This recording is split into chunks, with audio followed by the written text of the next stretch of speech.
बाहुबली 2 ने सफलता के नए कीर्तिमान स्थापित किए थे, जिसके रिकॉर्ड अभी कोई भी फिल्म नहीं तोड़ पाई है। दर्शकों को ये फिल्म खूब भा रही है। बावजूद इसके कुछ फिल्म क्रिटिक्स इसकी सफलता पर सवालिया निशान भी लगा रहे थे। कुछ लोगों का मानना है कि इसकी कहानी काल्पनिक थी, जो इसे कमजोर साबित करती है। लेकिन इन सब आलोचनाओं का फिल्म की लोकप्रियता पर कोई असर पड़ता नहीं दिख रहा था। काल्पनिक कहानी होने के बावजूद लोग फिल्म को रियल स्टोरी की तरह देख रहे थे, पसंद भी कर रहे थे। अब आते हैं फिल्म की कहानी पर।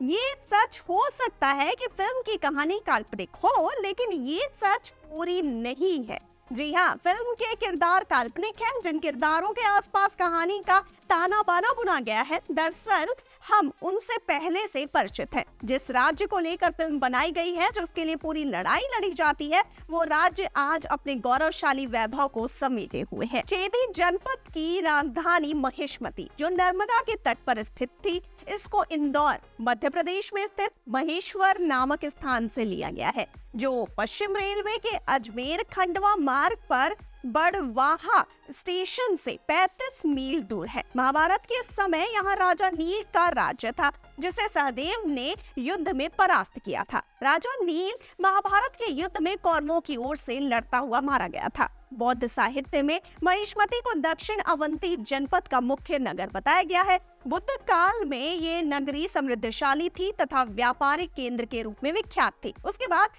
उज्जैनी की प्रतिष्ठा बढ़ने के साथ साथ इस नगरी का गौरव कम होता गया। फिर भी गुप्त काल में 5वीं शती तक महिष्मती का बराबर उल्लेख मिलता है। कालिदास ने रघुवंश में इंदुमती के स्वयंवर के प्रसंग में नर्मदा तट पर स्थित महिष्मती का वर्णन किया है और यहाँ के राजा का नाम प्रतीप बताया गया है। बाहुबली के किरदार को अगर आप गौर से देखेंगे तो पाएंगे कि सभी किरदार किसी न किसी से प्रेरित हैं। पौराणिक पात्रों को आधुनिक रूप दिया गया है। कटप्पा सिंहासन से बना हुआ महाभारत के भीष्म की याद दिलाता है। वहीं बाहुबली में अर्जुन की वीरता एवं भीम के अपार बल का संगम है। बल्लाल देव दुर्योधन की याद दिलाता है। वहीं बिंजल देव धृतराष्ट्र के मोह और शकुनी के कुटिलता का सम्मिश्रण है। गदा दुर्योधन का प्रमुख हथियार था, तो भल्लाल देव भी विशालकाय गदा हमेशा अपने पास रखता है। अर्जुन सर्वश्रेष्ठ धनुर्धर थे।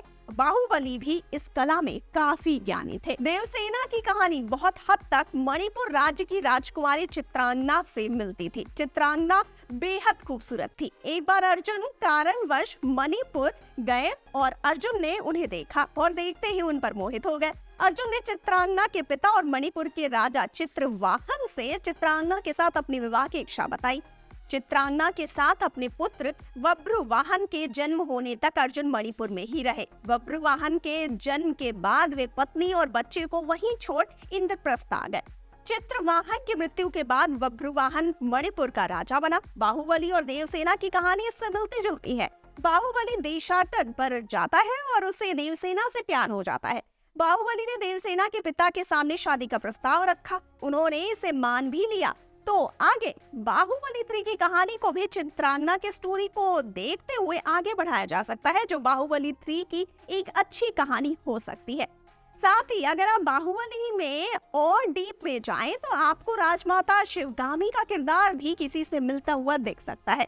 आपको वो डूबने वाला सीन तो याद ही होगा, जिसमें राजमाता शिवगामी खुद डूब जाती है, लेकिन बाहुबली को अपने हाथ में उठाए रखती है और उसकी रक्षा करती है। आपको ये सीन देखकर वासुदेव की याद जरूर आई होगी। हमने धार्मिक धारावाहिक श्री कृष्णा में देखा कि कैसे वासुदेव नवजात भगवान श्री कृष्ण को यमुना नदी पार करके गोकुल तक ले जाते हैं। जिस तरह वासुदेव ने भगवान कृष्ण को उठाया था, ठीक उसी तरह मिलता जुलता सीन बाहुबली में तब दिखाया जाता है जब नवजात महेंद्र बाहुबली को उनकी दादी शिवगामी देवी अपने हाथ में महेंद्र बाहुबली को उठाए रखती है, ताकि महेंद्र बाहुबली को डूबने से बचाया जा सके। ये भी है कि जब दुशासन ने द्रौपदी का चीरहरण किया था, भीम ने इसका बदला लेने के लिए कुरुक्षेत्र में दुशासन का सीना चीर दिया था और रक्तपान करते हैं वो। बाहुबली फिल्म में भल्लाल देव ने इसी सीन की नकल करने की कोशिश की। भल्लाल देव बाहुबली का सीना चीर कर रक्तपान करना चाहता था। इन कुछ प्रमाणों से ये सिद्ध होता है कि फिल्म भले ही काल्पनिक हो, लेकिन उसके किरदार और कुछ दृश्य पौराणिक कथाओं से कहीं न कहीं प्रेरित है। ऐसे में फिल्म को पूरी तरह काल्पनिक कहना बिल्कुल गलत होगा। इसी तरह बाहुबली 3 के किरदारों को भी ऐसे ही किसी न किसी पौराणिक कथाओं से प्रेरणा लेकर बनाया जाएगा, क्योंकि लोग उनसे ज्यादा अच्छे से खुद को रिलेट करते हैं। तो आपको क्या लगता है, कौन से किरदार होंगे जो बाहुबली 3 में दिख सकते हैं? हमें कमेंट सेक्शन में अपनी राय जरूर बताइए। और साथ ही जाते जाते इस वाली वीडियो को कर दीजिए लाइक और शेयर, और चैनल को सब्सक्राइब करना बिल्कुल ना भूलिए। और मुझे यानी श्रुति को दीजिए इजाजत। नमस्कार।